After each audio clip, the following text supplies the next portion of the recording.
Good morning, everyone. Okay, I heard you this morning. That was a lot better than that. Good morning, everyone. Hey, the Indian crowd was louder, just so you know. Okay. Really excited to be here. This is my first time in Asia, and we're here to talk to you about building on strengths in the first workshop. Now, just before we get started, we have a jam-packed agenda, and basically, I just want to tell you a little bit about our company. So we've been around for about 38 years. And so we started this business in the profiling business, which is some of you have filled out that assessment. But what we help companies do in the insurance business specifically is we help them select, develop, and retain top performers.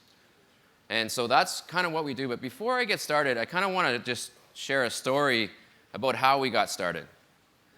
Now, how we got started the owner of our company, his name is John Marshall. And he phoned up, and I'll use Bharat's cold call to one of the presidents and CEO at that time in the 1980s was of Prudential. And he cold called them and said, "I'd like to talk to you about how I can help you better select agents in your business." And so he cold calls them. He comes in, and of course, the gentleman who was the president and CEO at the time is actually my mentor. He's 88 now. He kind of says, "How can you help me?" Got right to business.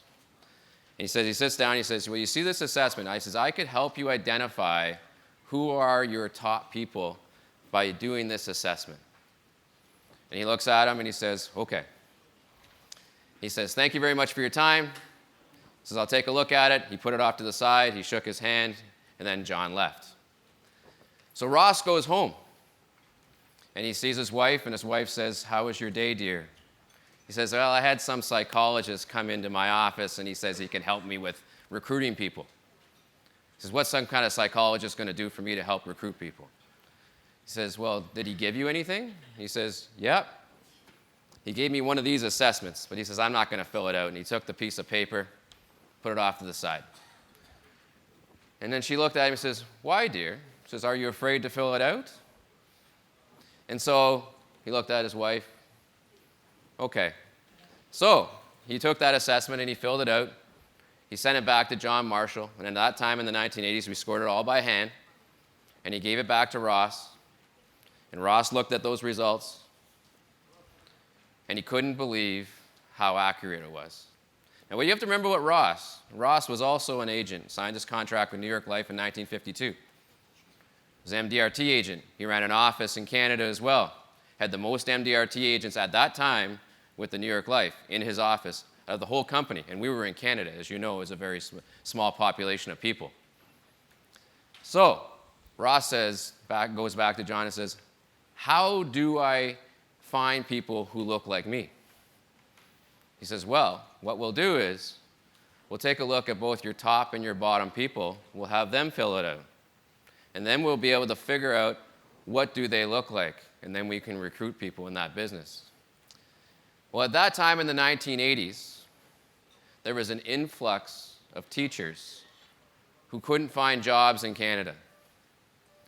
So Ross thought it was a great idea, being in the life insurance business, you want to do a great service to your community, let's help these teachers. Let's have them fill out this profile so they can learn more about themselves. Just like you just did today. Some of you have filled out this profile to learn more about who you are. But he says, then what we're going to do, he says, from these profiles, we're going to figure out which ones look like the ones that we know that success already looks like with the Prudential. And we're going to recruit them. And that's what he did. And in the first year, at that time, the company was number 16 in Canada. In 1 year, he brought it to number 6. The very next year, he brought it to number 3 and then number 2, just by identifying who were the right people. But the people who he also had fill out the assessment, they used that report to learn more about themselves and what other opportunities they could look at. See, when you fill out this assessment, it's all about focusing on your strengths. Now, I want to compliment Bharat for his presentation because everything that Bharat talked about, I'm telling you, is exactly what we're going to talk about here today. Everything he does is exactly what a lot of the top agents across the world do, which he's number 2. So everything he said, and one thing for sure is I want to give him a warm round of applause for that great speech that he just gave. So here you go.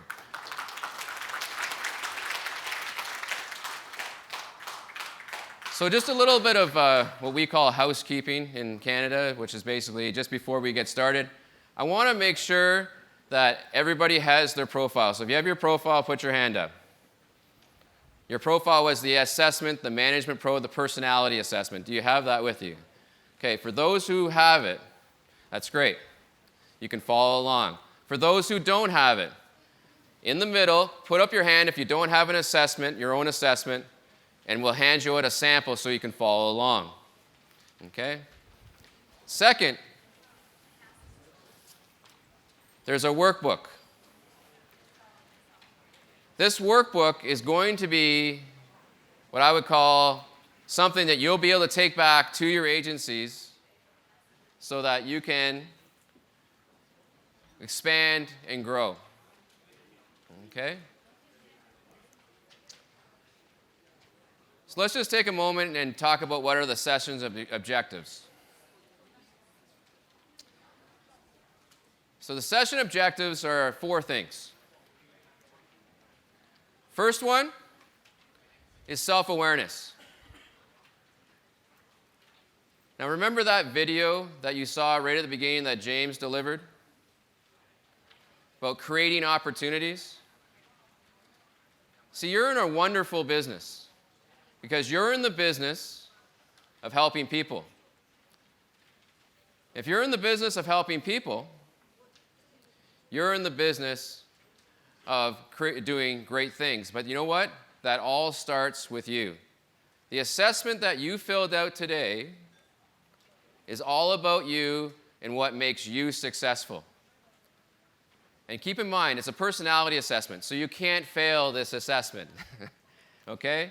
This assessment is all about you and your unique ability and why you're here today and why you are successful. So it all starts with self-awareness. And through this assessment, we're going to be able to recognize what are your strengths. And your strengths are in this assessment. This is who you are as a person. This is what your natural core abilities are, how you work best. See, when you think about your personality, it's like it probably doesn't change since the age of 15, for example.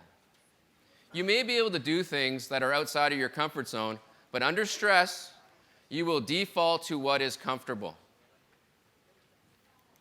Now, the next thing we want you to do is, from learning from this assessment, is we want you to leverage your strengths. And of course, by leveraging your strengths, we want you to maintain a high level of performance. So these are the 4 objectives that we want to focus on in the workshop.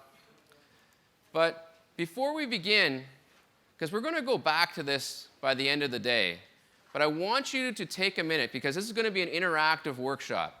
I want you to take a minute and think about what are the things that make you successful. Think about what are the things that make you successful that got you here today.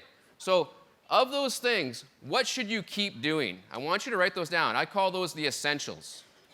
Those are the things that you want to keep doing, you don't want to stop doing. The next thing I want you to think about is, what are the things that potentially are getting in your way so you can climb up that mountain even further? And the last thing I want you to focus on is there anything that I should start doing? And I saw there's a handful of people who've been here all 6 years. For all of you who are new and you want to continue to come, what are some of the things that are going to keep you at that top of your game? Okay, so take just a moment right now, write some of those things down. It's in your workbook. It's on page 4. Just take a second and write a couple of those things down for yourself.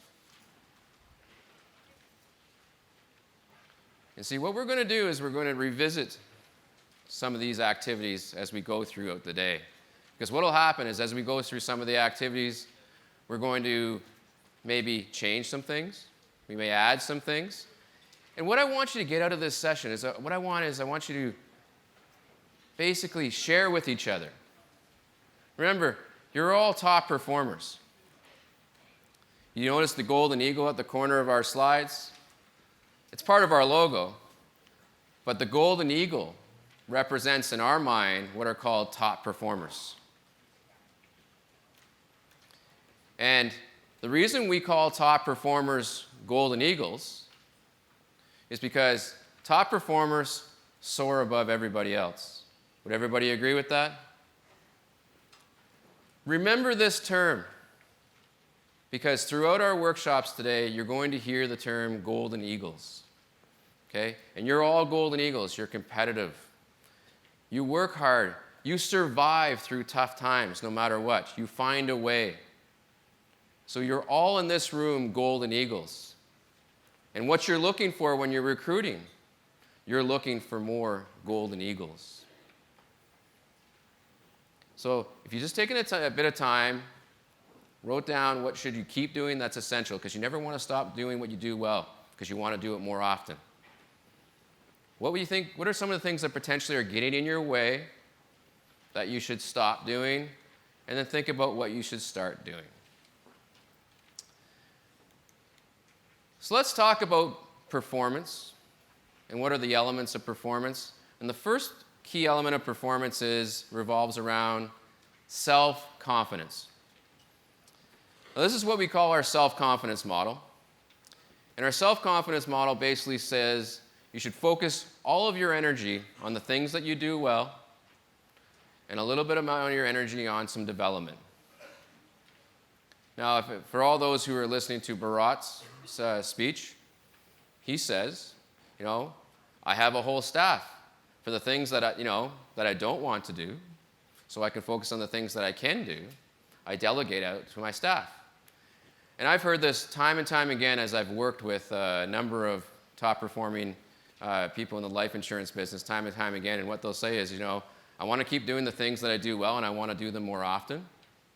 And the things that I don't want to do, or the things that I'm not very good at, I delegate, or I find ways to work around them. And I'm thinking, if you think of yourself, if you spend too much energy on what we would call opportunities for growth, which we don't call them weaknesses, we call them opportunities for growth because once you've mastered it, it can become a strength. But what we say is that 90% of your energy every day in your job should be focused on the things that you do well. How many people in this room would say that they focus in on 90% of their energy doing the things that they do well? Put your hand up. How many people would say 80% of their energy is focused on the things that they do well and they do it all the time? 70%? 60%? See, the less that you start to focus in on your strengths, it starts to diminish the other side. Because if you take on too much in terms of development opportunities, you're taking away the things that make you money, that make you successful, and helps you build your business. So the reason that we focus in on 90%, because 90% allows you to function at a high level of self-confidence. Would everybody agree with that? You ever feel like you do something really well? It makes you feel good. It raises your confidence levels. But if you put too much of your energy on the other side, it's going to go down because you're spending too much energy there. So we would say if you know 5 of your core strengths, you should only focus in on 1 of your growth opportunities because that's manageable. But if you take on too much, then your confidence levels start to go down because you feel like you're focusing too much on developing versus doing the things that make you successful. Okay? So what we say is that maximize performance by repeating the strengths as often as you can, but minimizing performance is repeating that 10% in terms of growth opportunities. So find a way. Go back to that list. Look at that list and say, all the things that are essential, that make me successful, Don't stop doing them. We just heard it in the last speech. Bharat knows what makes him successful. It doesn't mean he doesn't focus on where he can grow. And that's why he's here with all of you today, because he's going to find out what are you doing that makes you successful. Just like you will ask him, like you will ask your neighbor. But you should focus on the one thing at a time. But today, using your assessment, the profile that you filled out, if you filled it out, is all about you and your strengths. Okay? So when we look at that assessment today, some of the things that we look at will be conscious to you. You'll be aware of what those strengths are, of who you are. And some things you might question, but you may have never known that these are some of the things that will make you successful over time. So this model is saying to you is focus all your energy on your strengths, or as much as you can. If you need to develop, focus in on one thing at a time so it doesn't detract from your strengths. So let me talk to you a little bit about a growth model, because everything we're going to talk about today is about performance. And ultimately, performance leads to results. So as an individual, it all starts off with conscious competence. So let's use your assessment today. It's going to help you identify, if you don't already know, this is who you are as a person, what your strengths are, and what makes you successful. Okay? So it starts off with conscious competence, knowing what you do well. And then knowing what you do well leads to higher levels of self-confidence. So when you know you do something well, it makes you feel good. So when you feel good, your confidence levels are really high. So say, for example, you go out and you meet with a new client, and it goes really well, and you review what you did, your confidence levels are high. Now, if your confidence levels are high, then your expectations improve as well. So what does that mean? When your expectations improve, it means you might just raise the bar. Instead of 10 appointments, maybe we'll try 11, because all those 10 other ones went so well. Then once your expectations improve, then you're raising the bar of performance, which then eventually leads to results. Now, the question I always ask everybody is, what's the difference between performance and results? Now, you're all accountable for results, but you're responsible for your performance. Now, the difference between the two is that results you can't control. I can't make anybody buy anything. Would everybody agree with that? Raise your hand. Can you make somebody buy something? No, you can't make them buy. It's in their control. But what you can control is your performance. And what is your performance? The only way I can describe it is how you got there. If you can figure out how you got there, and you focus on the things that you can control, then you will see results. But you can control your performance. Using this model, let me make this really simple for you. How many people in this room have children? Raise your hand. I'm a father. I have a 6-year-old. His name's Anthony. So let me show you how this model works with a 6-year-old, okay? So picture this in your mind. When he was 4 years old, I taught him how to make his bed. Sounds like a basic thing. Make your bed, right? So we put the covers up, put it over the pillow, etc. So we do this every time. So eventually, and his name, just so you know, is Anthony. So Anthony and I would make the bed together. So what is that creating? Conscious competence. Okay? He's learning how to make his bed with instruction from myself. Then from there, one morning, as most 4-year-olds might do, and I think it's like this all over the world, they'll come in your room about 5 o'clock in the morning, and he'll say, "Daddy, Daddy, come to my bedroom. I want to show you something."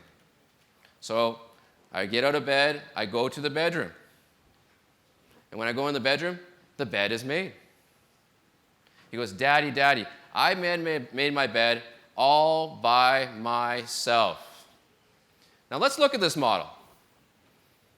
Conscious competence. We taught him how to make his bed.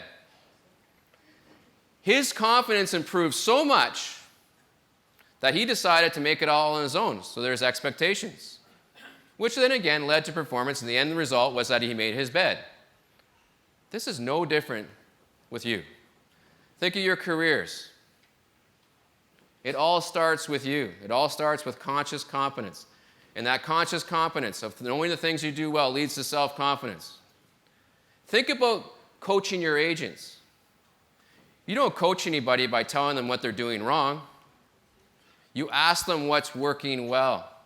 If you ask them what's working well, their confidence is going to improve. If you reinforce those things that they do well, they're going to do it more often. We will get into that in the second workshop. But I want you to understand this model because today is about this profile. It's about you. I want you to know the things that you do well, and I want you to do them more often. So this is just a little model, but we want to focus in on performance. Now, for almost 40 years, all we do, myself and Colleen, is we work with companies to help them improve two things: performance and retention. Do those words sound familiar in your industry? Absolutely. We want to improve performance, improve the top line, and we want to improve retention, which is the bottom line. Save costs. And what we've come up with after almost 40 years is we've come up with a model called the performance equation. We wanted to make it simple, where there's really only three elements that you need to think of. And when you look at this model, think about it not only for yourselves, but think about it when you recruit people. Think about the people you already recruited. Performance is made up of three things. It's made up of a person's talent,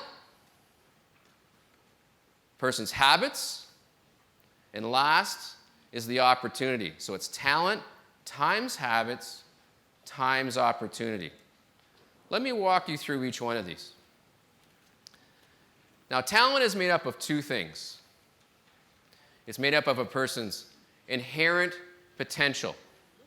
The word potential comes from the word possibilities. So when we think of potential, you heard it in your last keynote speech, somebody's unique ability. Now, I'd have to guess, with everybody being in this room, you have some kind of unique ability to come to this conference. That's why you're here. Now, I always say, not everybody wakes up in the morning wanting to be a life insurance agent. Would that be correct? Bharat? Absolutely. Now, we are looking for people who can prospect, who can close, has no call reluctance, who's coachable, people person. Do all these things sound like people who can be successful in the life insurance business? Absolutely. Let's think about managers. Not every top salesperson will be a top manager or a leader. They have some unique traits as well. And that's what's in your assessment today. But the first element of talent revolves around, can you do it naturally? Is it just something inside of you? Have you ever tried something where it's not easy for you, but the person next to you just does it so simply? And you're going, why is that? Maybe they just have a natural ability. Like, I'm not familiar much with some of the sports over here in South Asia. However, if you think about it, you probably have some superstars who are just that much better than the rest. They have that natural ability. Now, some other people, we have to train. Now, if you think of yourself, when you first became a manager or a leader, we had to train you. Just like you train your agents on how to prospect and how to close and do all those things. So talent can be made up, we can teach the skill, or sometimes they have it naturally. Can you imagine what happens if somebody has it naturally and then you're going to train them? That would be fun. So it doesn't mean that if you don't have the natural ability, it doesn't mean you can't do it, but you could have been trained in it. But it might be just a little bit harder. And I'll talk to you a little bit more about that as we go through your assessment. So this is what we call the can-do. Can you do the job? Do you have the talent? Now the next key element is habits. In all the presentations I've ever seen from top-performing people, and as was said back in 1942 by a person named Albert E. Gray, they do the things that failures don't want to do. Let me repeat that. He said that top-performing people do the things that failures don't want to do. Why is that? Because failures don't want to prospect. They don't want to close business. They don't do all the great things. But it is a habit. You just heard it in your last presentation. Number 2 life insurance agent in the world. Habits. But habits are made up of 2 key things. Your attitude. And your attitude is made up of how you feel. It's your thoughts. You choose in the morning, right, to wake up in a good mood or a bad mood. Would you agree? Yeah. Absolutely. And if you're not in such a great mood, you probably don't perform as well sometimes. You ever notice top-performing people? What are they like? And I'm sure it's not any different any part of the world. They're happy. They're positive. They're excited. They love the challenge. Does that sound like some of the people that you know are top-performing people with you? Does that sound like you? Yes, it does. The second thing that top-performing people do, effort. This is a hard business, people. I don't need to tell you that. But in order to survive in this business, you have to work hard. So if you can do the job, next is, will you do it? Have you ever seen people who can do it and they don't? How frustrating is that as a leader? But when you look at habits, the attitude and the effort do work side by side. You can train people to do the things that help them be successful, but if they don't want to do it, the quality is not there. That's why it's crucial that the attitude is there. So you got to have a positive attitude. So if we train you on how to do something, you should be positive about it. Otherwise, your negativity will get in your own way. So it's crucially important that there's an equal balance, that your habits, it becomes a habit to just wake up, be in a positive mood. I ran a workshop about a month ago in Toronto. We talked about this. And the top performing person was in that room. First thing in the morning, in the shower, they're thinking about who they're going to call on. Right in the shower. They're thinking about who are they going to call on, what are they going to do, they're setting their goals, their daily activities. It's become a habit. But they've woken up excited about the opportunity. And then on the effort side, they're going to go to work. Because when all else fails, you got to go to work. So if you can do the job, will you do it? The last part, though, the first two more revolve around performance. Can you do the job, and will you do the job? The last piece, though, starts to fall a little bit more around retention, and it's the opportunity. We're offering the opportunity as a life insurance agent. And so we're offering a career and a job. I don't like to use the word job because this is a career. This is a lifestyle. And we're also offering a work environment. Now, the number one reason why people leave organizations is fit to the work environment or fit to the job. That's why people leave. That's why you lose people. You create that environment. We'll talk about that today. And in your assessment, you'll be able to look at yourself and say, what am I like as a manager? What am I like as a coach? How does this work well with other people? Because you create part of that environment. But they also choose the job. So if you think about this, when the performance equation is, can you do the job? Will you do the job? And do you fit? Now, I know there's a lot of people in here who have worked a long time in this business. It's because you fit. That's why you stayed. The reason you're successful is that you can do it and you will do it. You have the talent and you have the habits. So here's what I want you to do. Go in your workbook on page 7, and I want you to self-rate yourself on a scale of 1 to 5. 5 being that you feel that you're excellent. 1 would be that you feel that you're poor, and then somewhere in between. Take a second and rate that. And as you're doing that, what I want you to do is I want you to think about, what if you sat down with a meeting with somebody in your office and you went through this equation? What if you met with a new prospect and you thought about the talent, their habits, do they fit your opportunity? Very simple to do, 3 things. Can they do it? Will they do it? Do they fit? Sometimes if you feel like you're in a slump, and it happens to all of us, and a slump would be that, things aren't working out that well. Your sales are down, or the office morale is not where it should be. Put this equation back in front of you and rate yourself on all these things. If you do this, it becomes a self-coaching exercise as well. Not only a coaching exercise for your agents, for your leaders, but for you. Sometimes you just have to do it for yourself.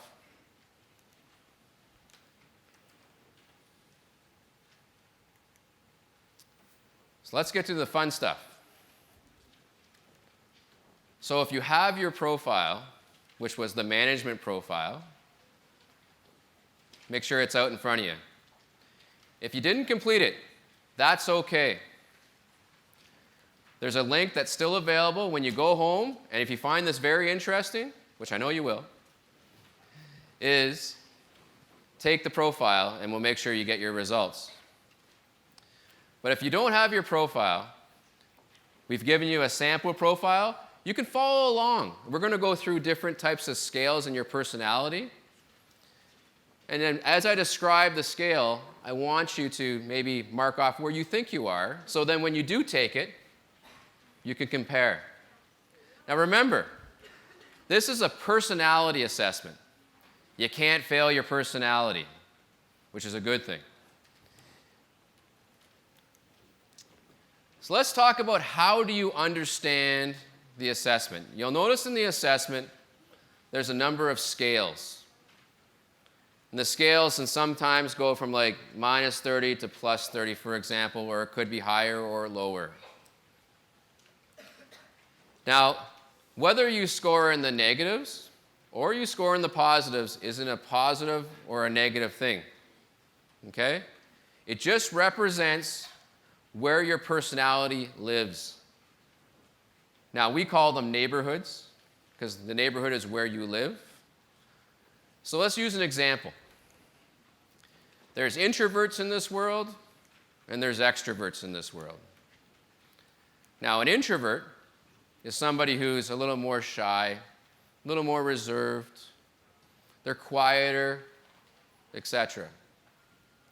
Now, an extrovert is somebody like James. James is an extrovert. He's very sociable, very outgoing, etc. Now, when we look at this, think about what I'm doing today. I'm up on a stage in front of 230 people. If an introvert is a quiet, reserved type of personality, they have to travel from the introverted area all the way over to the extroverted area, and it's not natural to them. So how does that make them feel? If they presented on this stage like I'm doing today, it would be exhausting. So think about that. So we're going to talk about other scales. Like, think about somebody who doesn't have the ability to prospect. And it's not natural to them. It's not that they can't do it. Because remember, we can train them how to do it, but it might not be natural for them to do it. So therefore, it expends more energy for them to go to that neighborhood.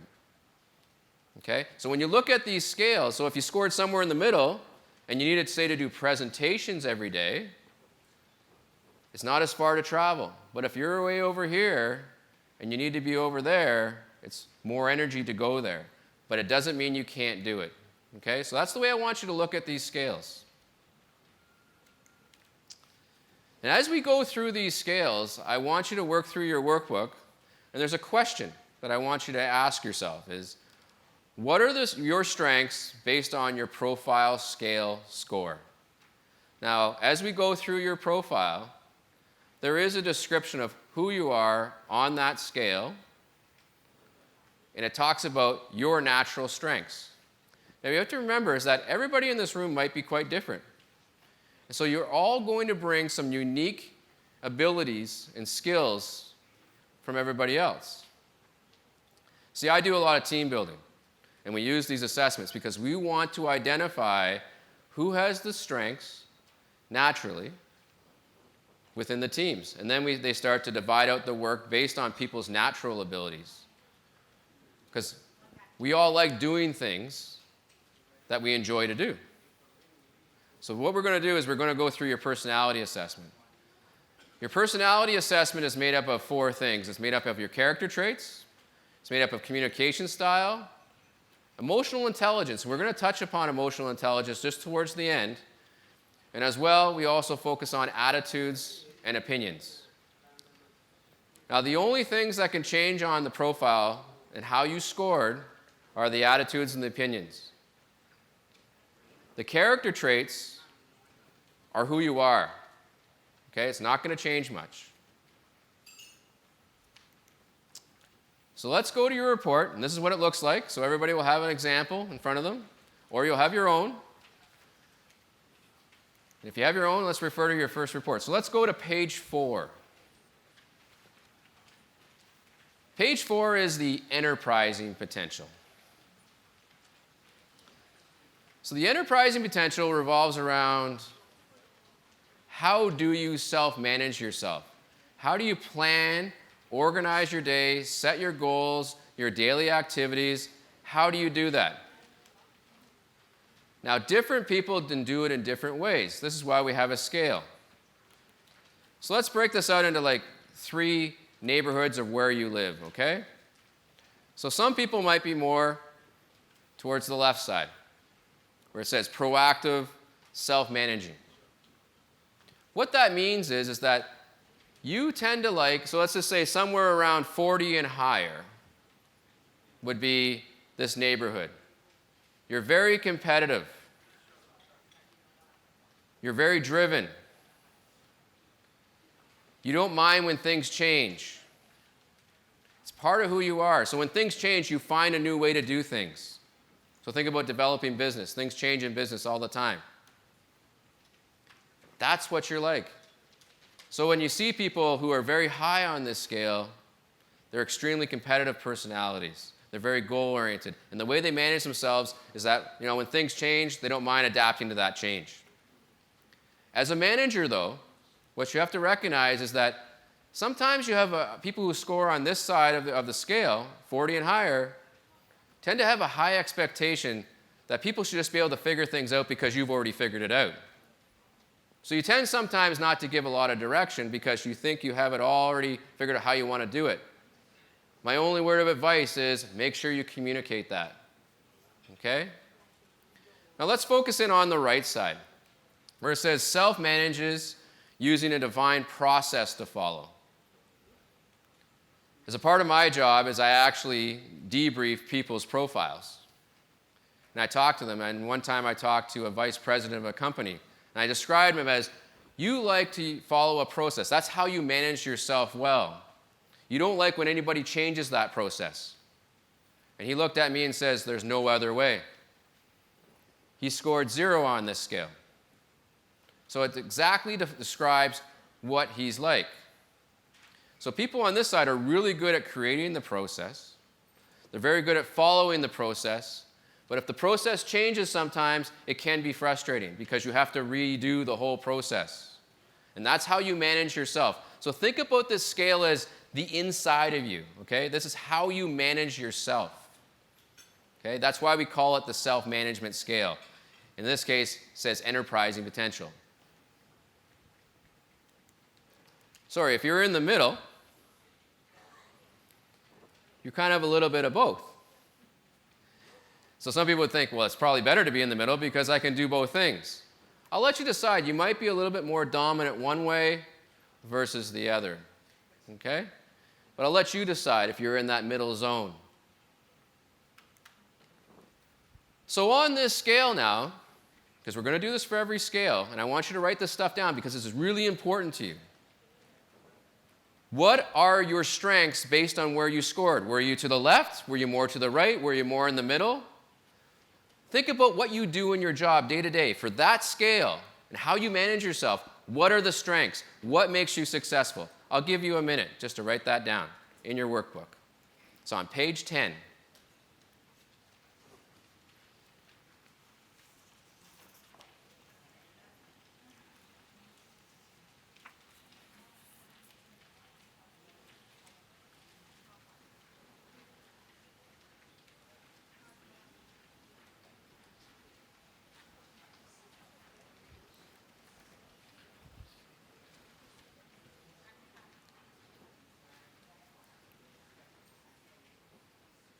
I can't go to the mic.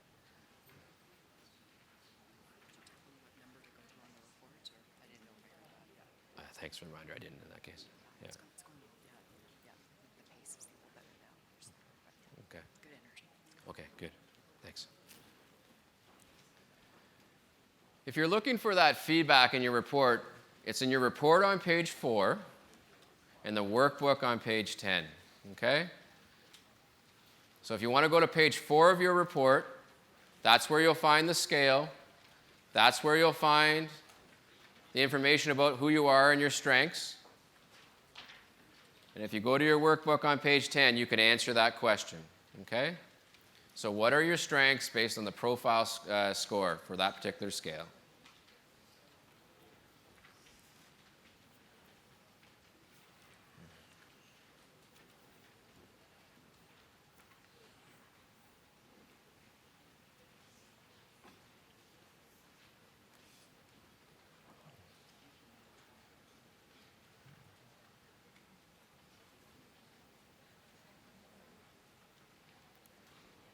And don't be shy to compare notes with each other.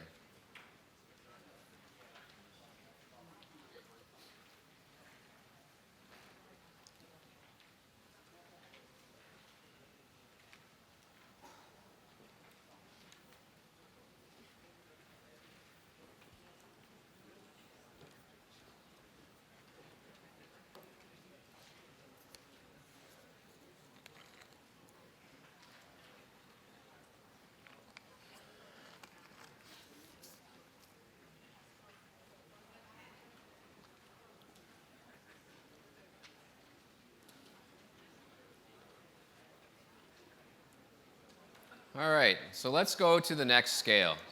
You've got an idea of how to do this exercise now. We're going to do it quite a few times, okay? And we're going to do different scales. So as we go through this exercise, so this one is called the Achievement Potential Scale. It can be found on page 5 of your report. If you have a sample report, go to page 5, okay? So the Achievement Potential Scale is a little bit different than the Enterprising Scale. Now, when you think about this scale, think about how quickly you move, how fast you are, okay? Think about your sense of urgency. So when we think about this, use 0 as the middle. The higher you score above 0, the higher the sense of urgency you have. You like to move fast. You're very short-term driven. Okay? Now you think about this, the higher you go above 0, like a plus 50 on this scale means that you care a lot about the results and the challenge and not so much about the people. So almost at the expense of a person, which we're not in this kind of business, we want the result. Okay? You like to move fast.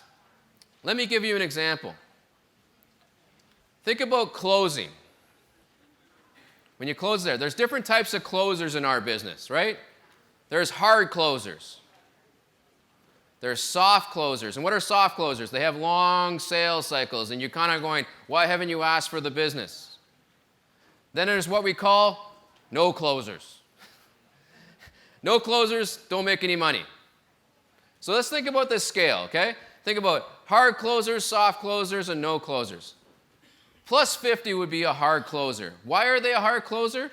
Because they have no patience, right? They want to close that sale. It's a good trait. It's good to have. But sometimes when they're that high, they forget to do the fact find. They forget to do the essentials of building the relationship. So if you move towards the middle of the scale, This is ideal in some ways. You're not afraid to ask for the business, and you'll close the sale. Okay? So, and you form the relationships with the people. So you ask the right questions, etc. As you move a little bit more the other way, the core strength of the people who score below 0 is you have patience. You're great coaches that way, because when you're working with people, you have the patience to work with people and to show them what to do. And then, of course, if you move towards the other side of the scale, where it says, say, like -40, you have a lot of patience, but you always put the people first. Now, this is an interesting scale, especially in your business. Why is that? Because we are in the people business. Would you all agree with that? We're in the people business. We're in the business to help people. It's a very lucrative career, but we're in the business to help people. So you need the patience to ask people the right questions, build the relationship, but you still need to ask for that business. Now, as a leader, some people who score above 0 are very much more focused on the result and not as much on the person. So when you get into coaching, you might start to get more into the numbers. Whereas people who score a little bit below 0, you start to focus more on the person. Now, either one's okay, but you just need to be aware of it. Remember what I said is no matter where you scored, it doesn't mean you can't do it, okay? It just means that it's more natural one way or the other. So when you think about this scale, think about how fast do you like to move? Do you have the patience or don't you have patience? I wrote an article about a few months ago on closing. And actually, one of the number one traits of top closers is they're impatient. When they meet with people, they follow back up pretty quickly. Now, with leaders, the key thing about leaders is that they have two things. They have power and patience. So you as leaders in this room, you have to have the patience as well to develop, get people to where you need them to be, and spend that time. So if you do score high on this, just remember what you're like. And remember that sometimes you're going to have to travel to a different neighborhood on occasion to develop and train people and develop that patience. So remember, it's not that you can't do it. You can do it. But this is who you are naturally. And what I've always seen is that when all else fails and you're under stress, you will default to the personality that's on that page. I guarantee it. I saw this a few years ago. There was somebody who was appointed as a vice president of a sales organization, and he worked as, a frontline manager at the time. And all the staff were used to him. When he got that job as a vice president, which was more responsibility and more stress, everybody goes, "He's very different." And I says, "No, he's not. That's actually him." Over time, he learned to work his other job in a different way. But under stress, he defaulted to what was comfortable. Okay? You'll find that from time to time again, that under stress, you'll default to who you are. So this is on page 5 of your report. Now I want you to go through the same exercise, okay? So go now to page 10 again. Based on where you scored, what are your strengths on this particular scale? And remember, whether you're an impatient personality or a very patient personality, there are some strengths in that. Identify what those are. So I'll give you another minute. You'll be able to go through this part.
All right, let's go through the next scale.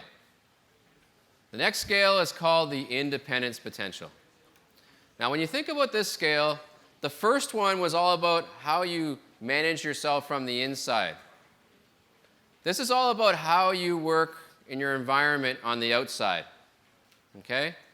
So we're looking at your need for structure, feedback, and your coachability on this particular scale. So when you look at this scale, we'll start at the far end.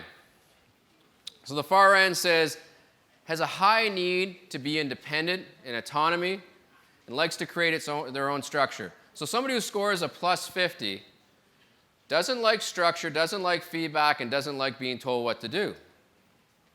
Might sound like some of you in this room, and it might sound like some of your agents that you coach. What do they like to coach? It's very difficult. Because when you try to coach them, they don't like being told what to do. But if you tell them something where they think it falls in their current structure, they might be receptive to it. But if you ever work with somebody where you try to show them how to do something differently, you're trying to coach or train them, and they immediately say, I don't want to do that, they push back, that's somebody who's on the high end of this scale. They're hard to coach. And the way that you coach them is that you have to be a little bit more creative. You can't never tell them what to do. You have to say is, based on what you're currently doing, do you think this would work well? Because if you tell them what to do, and it already goes against what they're currently doing, they're going to say, I don't want to do it. And they're going to argue with you. Now see, I work with an older gentleman. His score is plus 60. It's not even on the chart. We drive together all the time. And one day we're on the highway, we're on the main street. And I said, oh, you need to get into the left lane because otherwise we're going to go onto the highway. You know what he did? He pulled off to the side of the road and said, do you want to drive? And I said, okay. So I can't tell him what to do, but he's a plus 60. Now, people in the middle, they are open to structure and feedback, but the environment they like to work in, and a lot of reasons why people got into your business was for the independence. Create your own business. Develop your own business. Work on your own. So the people in the middle, like that independence, are open to some structure and feedback, but they do not want it all the time. Okay? So think about it if you're thinking about your teams. Where do they score in this? Now, as they score more to the other side, where it says team-oriented, enjoys structure and feedback, these individuals enjoy working as a part of a team because they like to bounce ideas off of people. They like to ask for feedback. Have you ever worked with somebody where they come into your office, ask you a question, answer the question themselves, and then leave and you haven't said anything? They're over there. The reason they're like that is they enjoy the interaction of asking questions. Now, I have a bald spot for a reason. It's because I constantly scratch my head with people who are like that, okay? Because I couldn't understand why they would do that. But what I suddenly realized when I use these profiles is that that is just the way they are. So you learn to adapt and work with these people. If you know they need more structure, more feedback on a regular basis, you know that now. This kind of profile allows you to go into the relationship with your head up, knowing how they interact, how they work, and also knowing what your style's like. Like when you're looking at your profile, and say you're like my friend of mine who's plus 60, and you're on the other side, you're probably going to have an idea that maybe we shouldn't ask them a lot of questions on a regular basis. We should be a little more careful in how we approach them. And this is what I want you to get out of using these assessments is when you look at where you score, think about sometimes where your team scores. Think about the other individuals. Or maybe you're having some difficulty working with somebody. Where do they score on this? How do you interact? And this particular scale looks at the environment. Are you open to a lot of structure and feedback, or are you not? And that's what the scale talks about. So when you think about yourselves as leaders, people who tend to be more in the middle, or maybe on the positive numbers of the scales, probably not a whole lot of interaction happening, okay? You help people as they come to you, and that's how it works. But say you score more in the minus numbers, where it's more team-oriented, you're probably a type of leader who likes to immerse themselves within a team on a regular basis. That's part of your style. Think about this scale, though, from a retention standpoint. What if you're the type of manager who likes to immerse themselves within the team on a regular basis? You're constantly interacting with them, giving them feedback on a regular basis, checking up on them on a regular basis, but they score plus 50. Do you think that person's going to stick around? Probably not. They're going to probably go look for an environment that's more conducive to what works for them. Remember what I said in the performance equation? Fit. Number one reason why people leave organizations is fit to the manager and fit to the environment. But as a good leader, no matter where you score, you have to be somewhat adaptable, even sometimes when it's uncomfortable. But see, even when in selection, imagine if I knew I was like this, and some of you in this room, and a lot of you, know what you're like now. But what if you hire somebody who's very different from you? At least you know. At least you know as a leader how to adapt. But then also, as a part of your selection process, you can be a little bit selfish and say, you know what, if this hasn't worked for me in the past, it's probably not going to work in the future unless you change and adapt. Okay? So this is information about you and what you're like as a leader and a manager and an agent, but it's also information about others. This is the information I always say that this is 3 months after you've hired them. It's right on here. Okay? That's who they are. They might come across great in an interview, but then the true colors come out because the job is hard, and then all of a sudden they have to do the job. They come out with the person who they really are. And this is what these profiles do. It gives you that information. Am I making any sense? This makes sense to everybody? Yes, perfect. Okay, so let's go through now. This is on page 6 of your report. Let's do the same exercise. Let's take a minute. Based on where you scored on the independence potential, what are your strengths? Because you can't fail this. This is who you are. Okay? So what are your strengths based on how you scored on this scale? So let's take, again, 1 more minute. Write it down, page 11 of your workbook. And discuss amongst yourselves. Compare notes.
While you're going through this, I'll just share a little bit of information.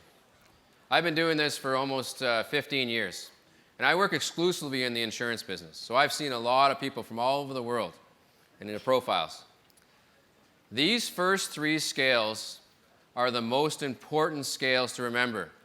So if you ever use these in the future, remember 3 things that are critically important, because every time we do a study, these 3 scales predict performance and retention.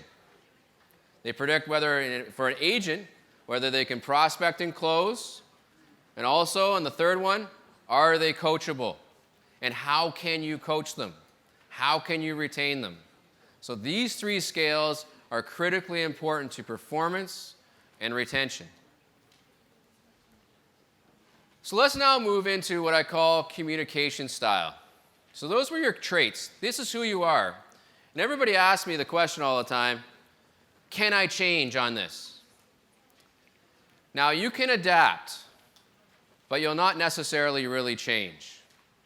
Okay? And what I mean by that is, if you scored 30 on this scale and you filled this out again even in a year from now, will you ever be a minus 30?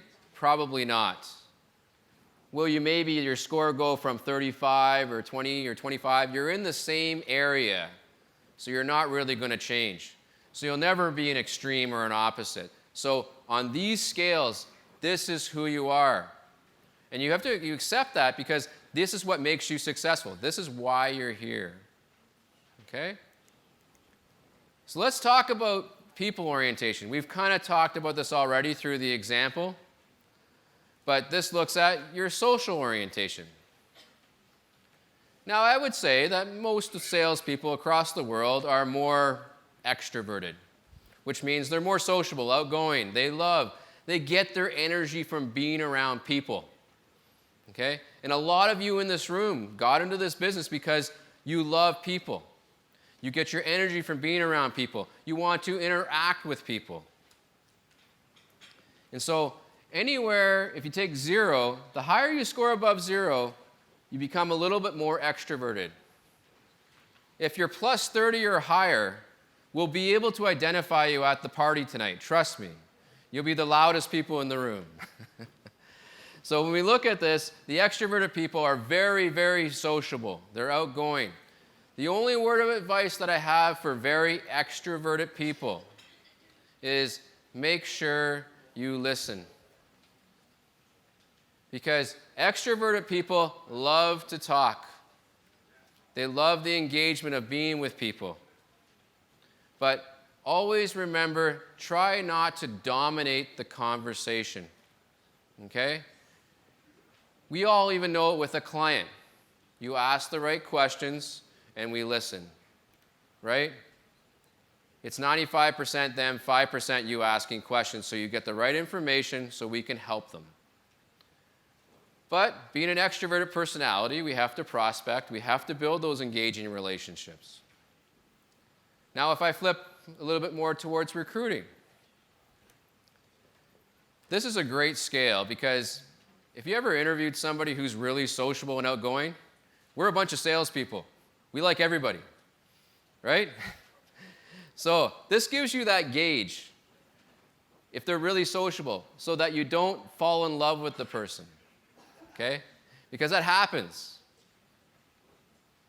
Now, if you score around 0, you're a little bit extroverted and a little bit introverted. Introverted being you're more quiet, reserved, etc.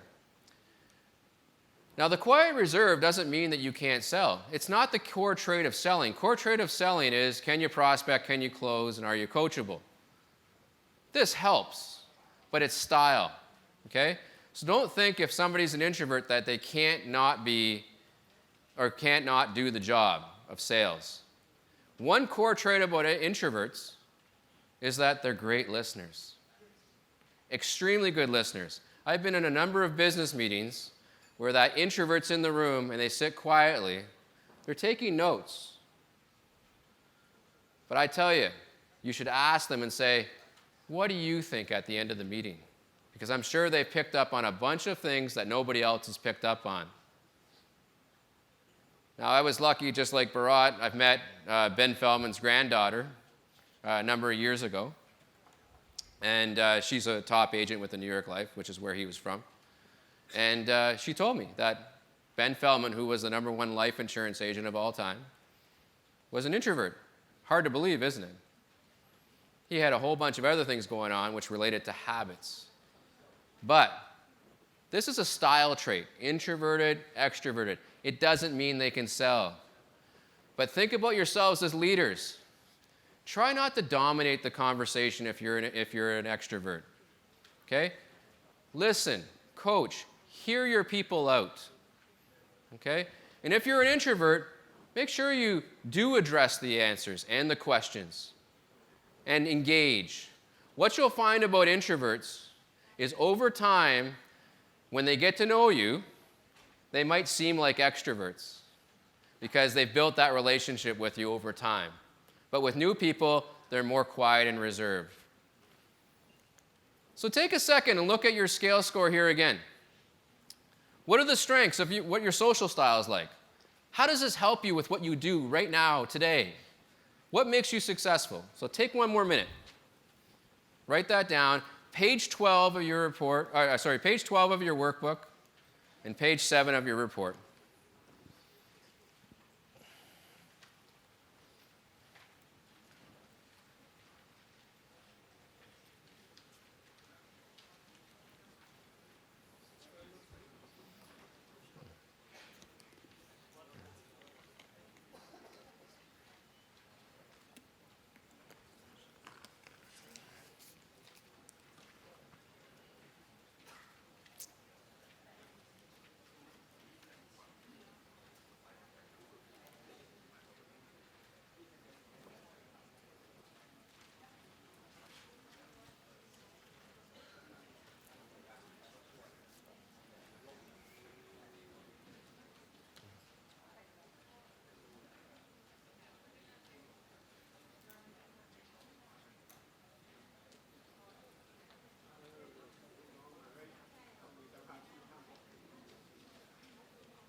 All right, so you've given some time to think about what the strengths of you are in terms of people orientation.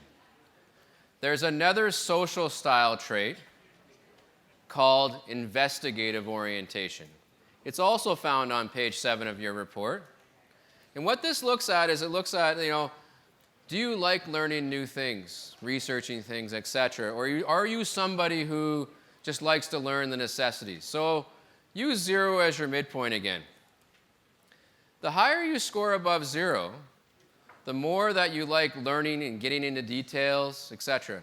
Picture like somebody up here like doing a presentation like myself. You would probably like having the stats up there, talking to the numbers. You enjoy that. It's part of your style. Think about it even when you're coaching people. You may want to bring reference materials, teach people things, show people things. Now, the higher you score above 0, so like a plus 30, you just got to be a little bit careful. You need to be careful because you don't want to go too deep. So let's use sales, for example. You ever sell somebody something and you said too much? Yes. And what happens in that process? You lose the sale, right? Because you said too much. You've complicated the sale. So if you score up the high end, you know you have to keep things simple, right? Now, if you score in the middle, you like some details, but you don't want to be overwhelmed. If you score below 0, let's just use minus 20, minus 25, you just want to hear what's necessary. Okay? So you don't want to be caught up in all the details. So think about this. Say there's 2 people working together. You got somebody plus 30 and somebody at minus 30. The plus 30 person sends a 4-paragraph email to the person who scores minus 30. What do you think the person minus 30 is going to do? They're going to write back, call me. Okay? Because they don't want to be caught up in all those details. They don't want to read all of that stuff. But the plus 30 person says, but you need to know it all. But there's the balance, right? Now you know this. I run team building workshops all the time. We had a group of people, executives. We had them in all different groups. So the ones who were at the real high end of the scale, really detail-oriented, they were sitting together. They hardly weren't even talking, but they were taking all kinds of notes. Okay? Then the people in the middle, they weren't necessarily taking notes, but they were in meaningful discussion. And then the ones at the far side were laughing. And I went back to them, I said, why are you laughing? He says, well, we're not detail-oriented, so we're talking about something else. But these are the kinds of different types of people. So when you're communicating with people, it's great to know this stuff. It's great to know this information because you'll know that if you're working with somebody who's plus 30, you know you can give them more information. Imagine you knew that about one of your agents when you're training them. you would know to give them all the materials, and they're going to read it. But if you knew they were a minus 30, then we maybe want to do more role play because it's going to be more beneficial for them. So you got to think about these things when you're looking at these scales. Think about the interaction of the person. You as a leader and a coach, you know this. What are you like? Just because you're like one way doesn't mean somebody's like it the other way. I always say that if you score more in the negatives, I would say get some good support staff to back you up as you grow your operation. Get some people who are more detail-oriented than you. Play to their strengths because it may not be yours. Remember at the beginning I said, find ways to work around it if it's not your strength? Find people who have it. That's what revolves around this particular scale. So let's get into this one just really quickly.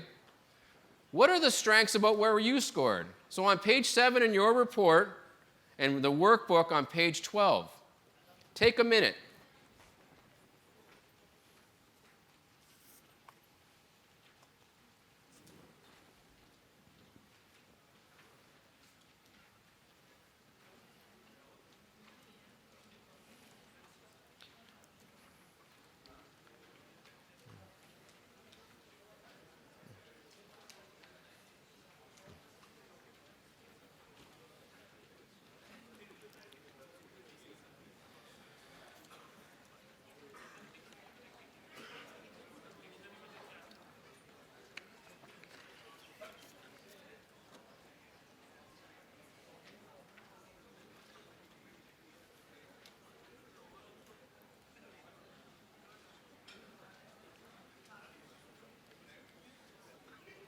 All right, so we have about 10 minutes, so I want to make sure we get through everything here. Now let's talk about your attitude and opinion scale scores. These were the only scales that could change depending on how you felt the day you filled it out. So let me repeat that because a few people talking. So this is really important. These are the only scales on the report that can change depending on the day that you fill this out. So if you were having a bad day potentially, it might reflect lower scores. So let's talk about the first one. The first one is self-confidence. So we call it the self-directed scale. So the let's focus on, think about how positive you are. Focusing on your strengths. Were you feeling in control of your current circumstances the day you filled out this profile?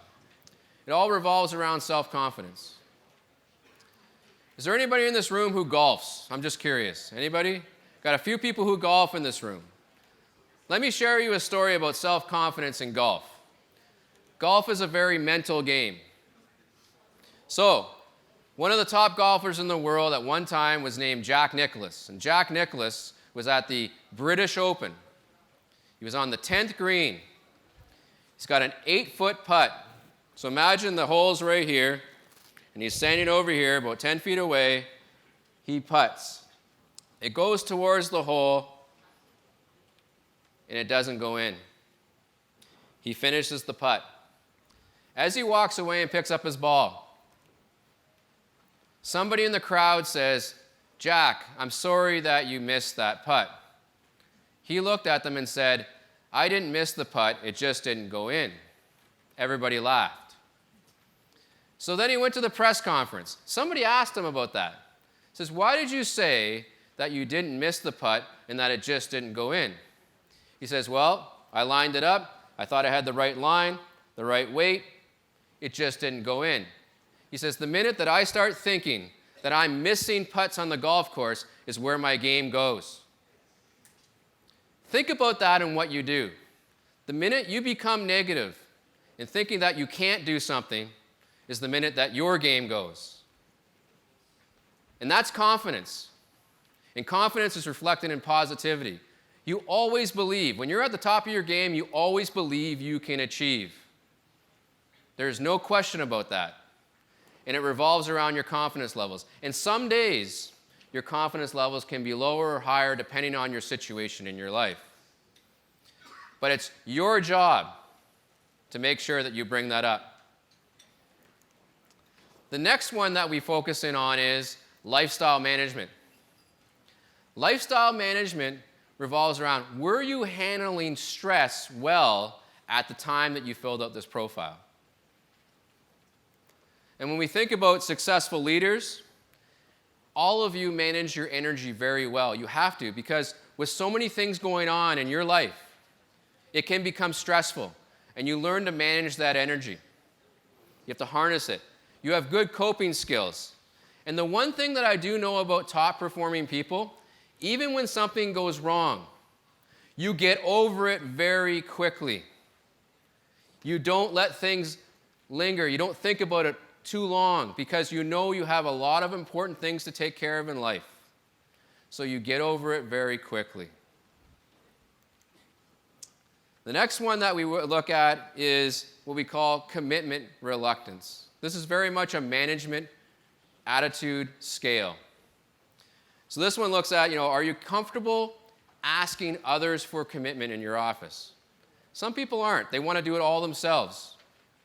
Now, I understand as you build agencies, you got into this business to build a business for yourself. But as you grow, you have to hire staff. You have to delegate responsibility.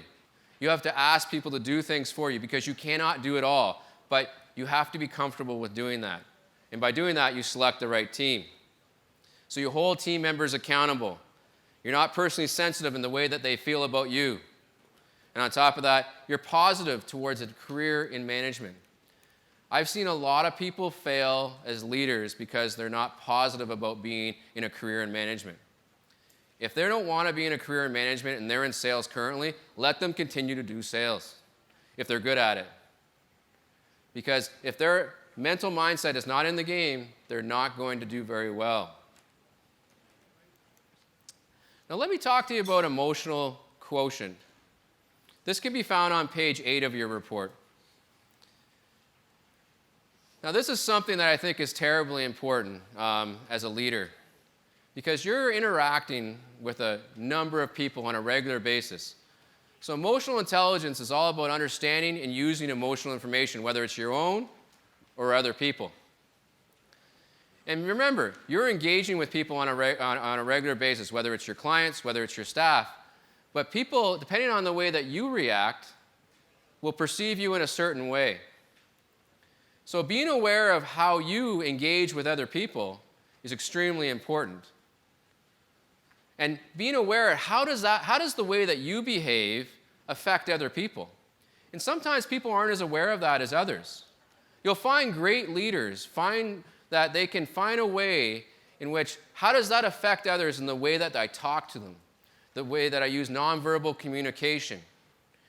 It's extremely important because sometimes you don't even realize the way that you react or act in front of others has a significant impact on them as well.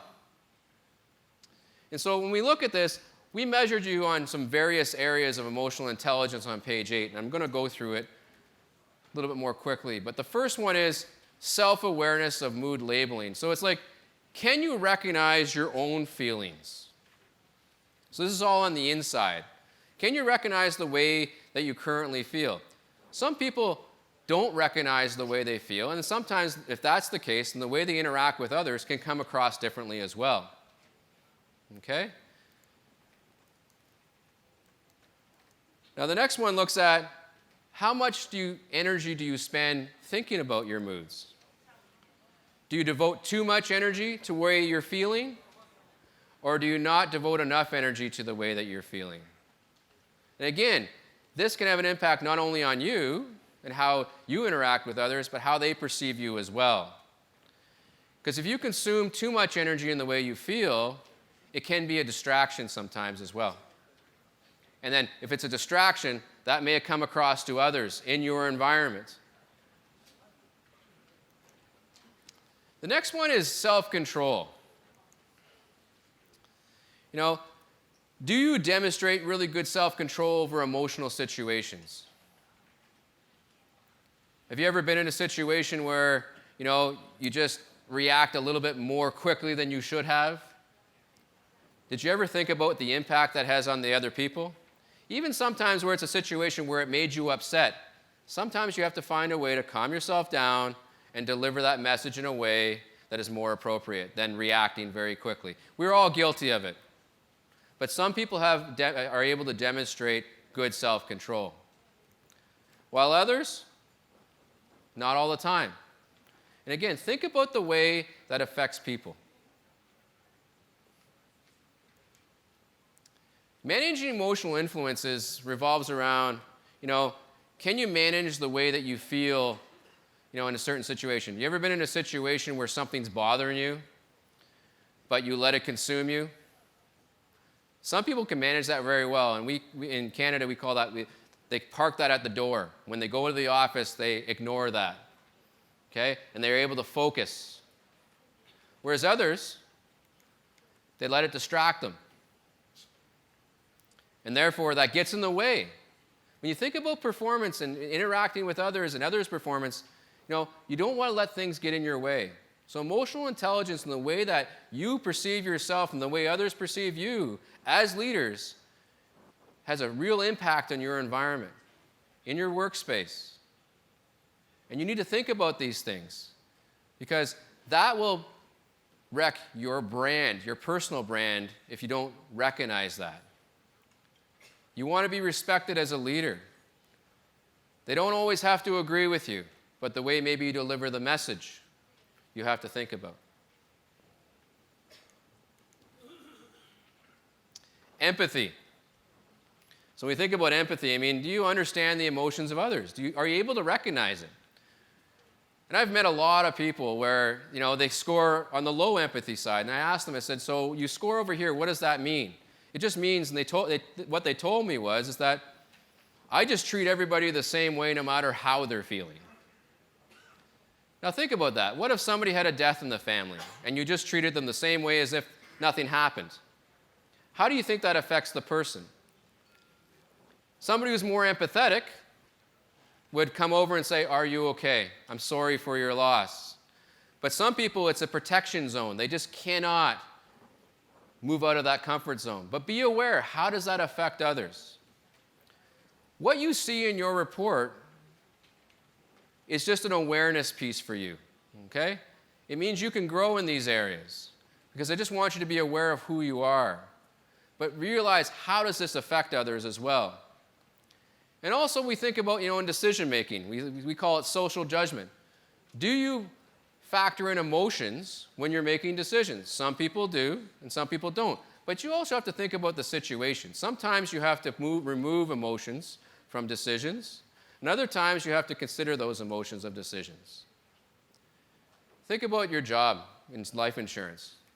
We're making decisions, and people are making emotional decisions about their families. You're there to help protect them. And it's no different when you work in the work environment as well. You're helping people grow, you're helping people develop, but it all starts with you as a leader. It all starts with you, how they perceive you, how you engage them. Emotional intelligence is extremely important because it creates the environment. It reflects upon you and your brand and who you are as a person. So after we've gone through the entire report, I want you to go back and go to your workbook now on page 18 and write down and think about, you've gone through all this. Was there anything that came out that you maybe learned or didn't know that maybe you should keep doing that you found out in your profile? Is there anything further after we've gone through some discussion? Is there anything you should stop doing? And is there anything new that you should start doing? We're going to keep building on this as we go through workshop 2 and 3 as well. So take some time here right now and think about what you should keep doing, stop doing, and start doing. And Jim's going to be coming up shortly with a little bit more to say, and I think we'll be taking lunch. But take this away from the workshop that you've just gone through right now, and then we'll get into the performance coaching piece.